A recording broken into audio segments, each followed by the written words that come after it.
As with Jews and Christians at Passover and Easter, the world's nearly 2 billion Muslims are facing a new norm when it comes to worship because of COVID-19, with closed mosques, curfews, and bans on mass prayers. I hope that God remove this calamity very soon, not just for Muslims, for everyone, because it is a general disaster.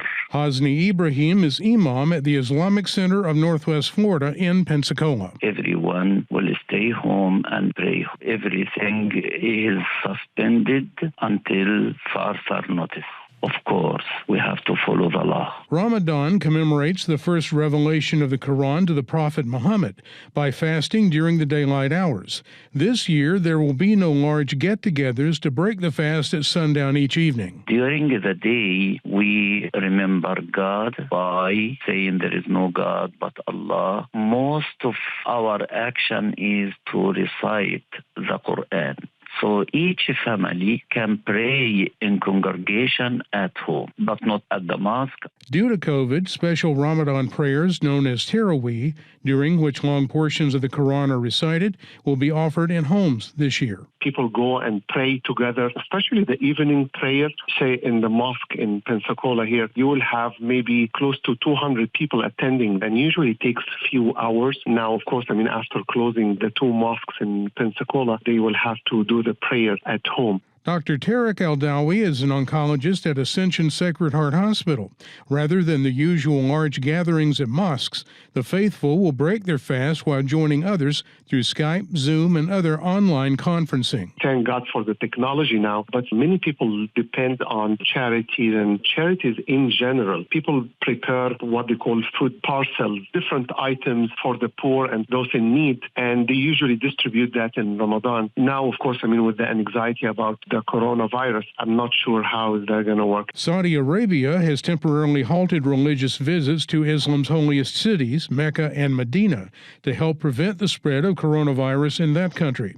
Eldawi, who once practiced in a Saudi hospital, says that was something of a shock. This is a big deal because for people like in Ramadan, close to 2 million people will be celebrating there in Mecca and Medina every night. Just imagine, having all these people in a very small area there. I'm actually very impressed that the Saudi government did that. Coming up on the Muslim calendar is Eid in two parts. The one just after Ramadan is expected to feel the impact of the pandemic, but it's not yet known how it may affect the second Eid, which falls on July 30th and 31st. People are hoping that this pandemic will get maybe better around July. As a physician, I don't think that will happen, and that will be maybe the first time in centuries that they would have to cancel Hajj or pilgrimage. This issue is in the hands of God only. Once again, Imam Hosni Ibrahim. The one who created it, and he is the one who is able to remove it completely. So I hope every Muslim, Christian, Jews,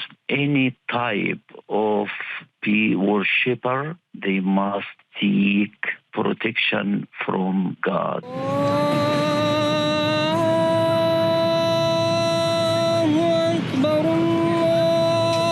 Imam Osama Balul, the resident scholar at the Islamic Center of Nashville, Tennessee, tells the Knoxville News Sentinel that Islam does not have the concept of clergy, which he views as a plus in this time of social distancing and self-isolation.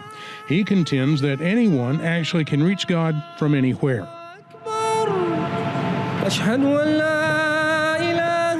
Dave Dunwoody, WUWF News.